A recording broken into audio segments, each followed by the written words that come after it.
Estamos aqui diretamente do lugar onde as pessoas geralmente assinam seus livros. A gente está dentro da livraria aqui do Convention Center e com, enfim, todo o painel atrás.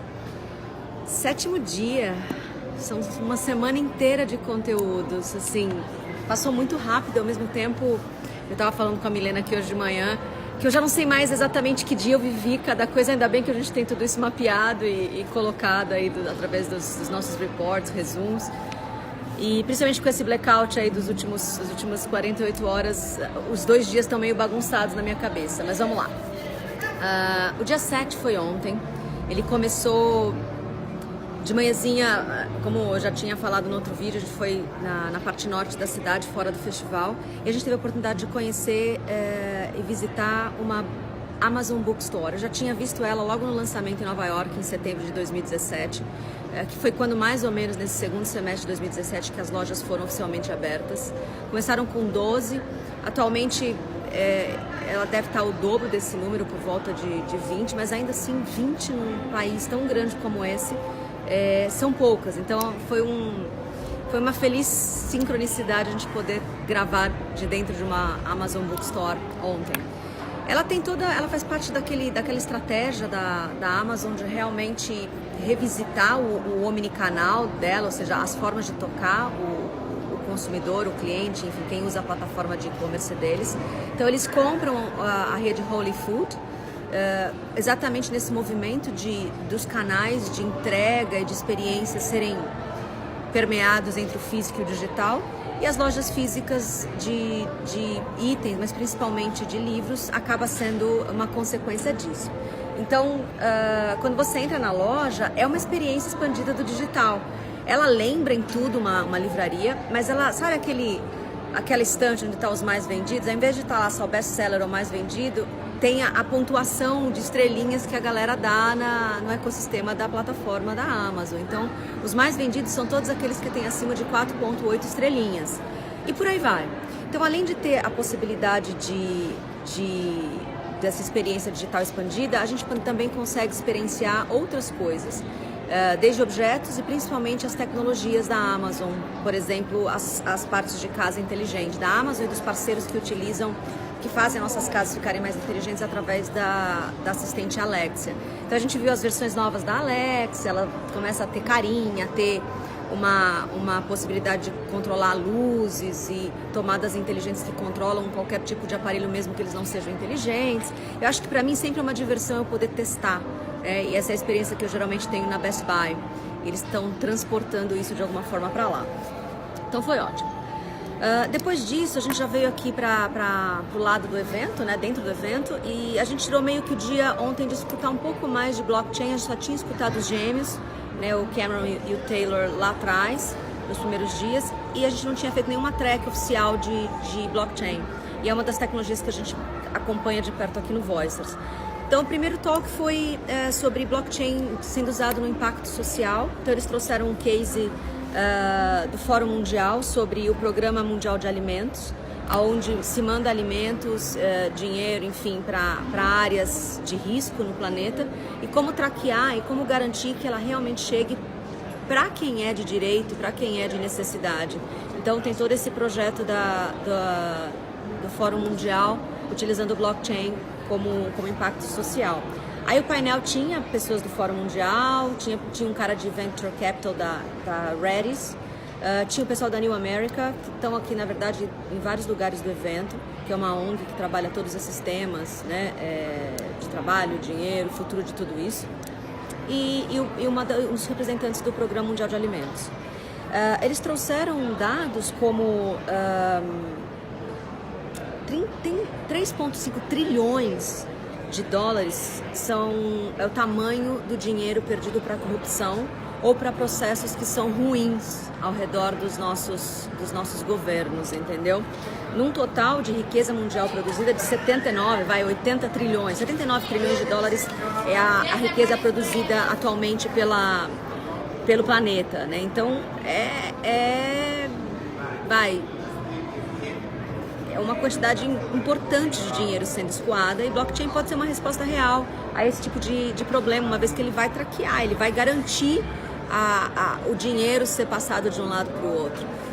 Ele não é a solução, mas ele pode ser um meio de dificultar muito esse processo de dinheiro sendo desviado ilegalmente. Aí eles colocaram também quando é que a gente não deve usar o blockchain, né? Principalmente com coisas cujo objetivo de impacto social. Então eles falam assim, para utilizar blockchain impacto social, você não pode não ter problemas reais, né, e massivos. Então, essa aqui precisa de troca de dados e validações e conexões complexas. Ele também fala muito de que o blockchain é um banco de dados muito sofisticado, né, e muito caro por consequência. Se for só algo que você precisa de data management, ou data privacy, ou data security, e é uma quantidade pequena de dados, a sua solução não é de blockchain, tem outras tecnologias que podem entregar a solução para você. E aí ele fala que o ideal mesmo para usar blockchain é um rastreio de dados, certificação de identidade massivo, né? Onde de verdade muitos volumes de dados precisam ser não só processados, mas validados em tempo real.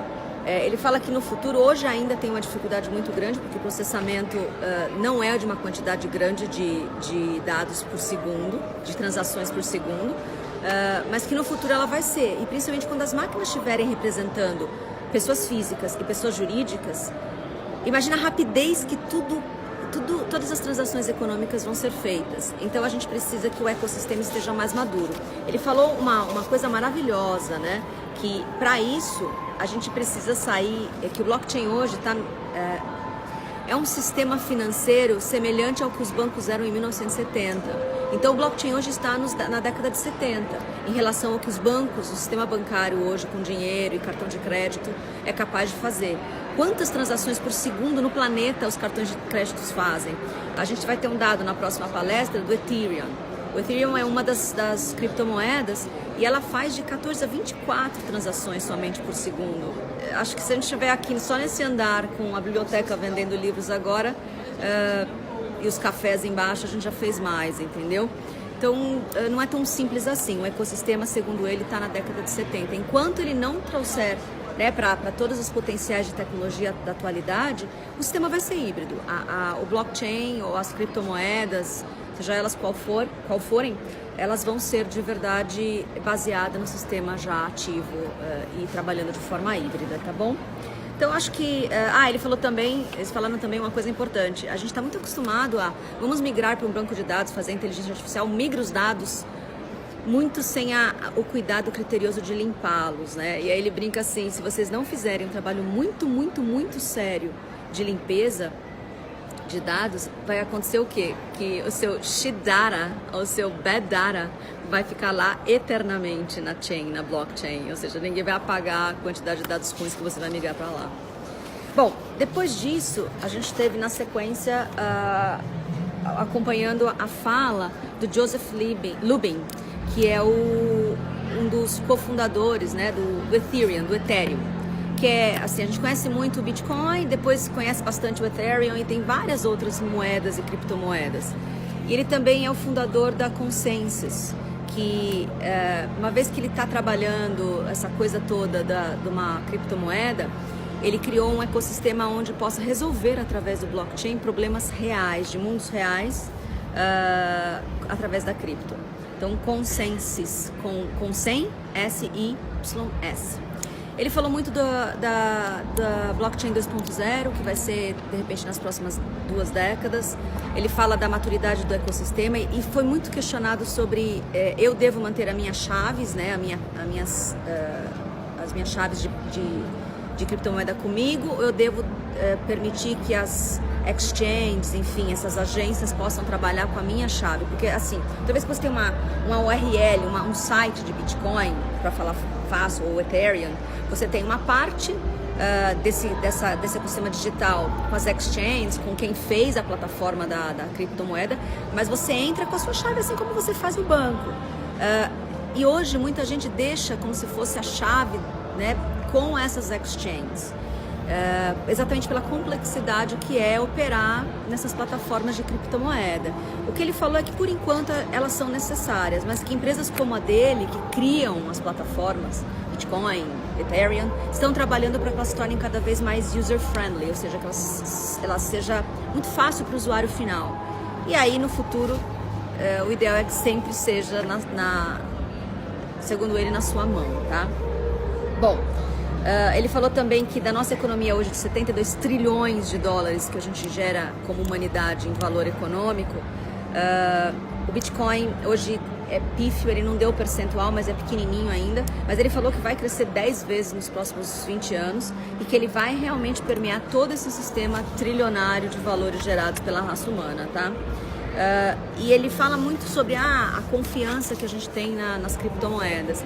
Ele fala que confiança é um negócio que vai ser cada vez mais importante, não só nisso, mas em tudo. A gente meio que confiava na propaganda de empresas de carros, que eram os melhores carros, que ele realmente não poluía, e aí muitas coisas que saíram nos últimos anos sobre falsificação de testes em grandes montadoras, até mesmo o alimento que a gente põe na mesa. A gente não questionava grandes marcas, talvez, nas últimas décadas, as últimas 2 décadas, e a gente vai questionar muito nas próximas 2 décadas o carro, quem fabrica carro, quem fabrica alimento e quem fabrica criptomoeda. Só que a diferença desse tipo de indústria é que eles fazem tudo em open source technology, ou seja, em tecnologia que são abertas, né, de códigos abertos, o que dá muito mais transparência para quem quiser ir atrás e fazer todas as certificações. Mas confiança é o nome do jogo, não só para criptomoeda, mas para absolutamente tudo nas próximas 2 décadas. E aí a gente terminou o dia exatamente de um outro lado, né, que é, a gente teve a oportunidade de uma fala muito bacana com o Rodrigo Terra, a nossa revisão de ontem à noite, e aí a gente saiu, ele falou assim, você quer experimentar a carne? Eu vi que você acompanhou um painel de carnes feitas com plant-based, né, feitas a partir de plantas, e a gente tem aqui na cidade de Austin um dos restaurantes com o Impossible Burger, que é daquela startup de São Francisco que chama Impossible Food, onde eles fazem, através de manipulação genética de DNA de planta, ou seja, nesse caso eles usam a soja, né, o DNA da raiz da soja, para remover o que chama o Heme, né, ou o ferro Heme, é a molécula de Heme que tem muita presença nos animais, principalmente na parte da carne que a gente consome, mas existe também em outras plantas como a soja, entendeu? Então eles tiram essa molécula de Heme, H-E-M-E, e manipula geneticamente colocando numa levedura, né, num outro lugar onde ela possa crescer e fermentar, muito parecido com o sistema belga de fazer cervejas, é o que diz ali no site do pessoal da Impossible Food. E aí você come um hambúrguer, uma carne, que ela é totalmente plant-based, ela não é carne, mas que você não consegue perceber a diferença. Eu não como carne há já quase 1 ano e meio, e para mim eu não sinto necessidade. Então comer a carne foi um desafio. Quem gosta de carne, o Rô tava lá, a Milena, eles comeram, era um hambúrguer igual, né?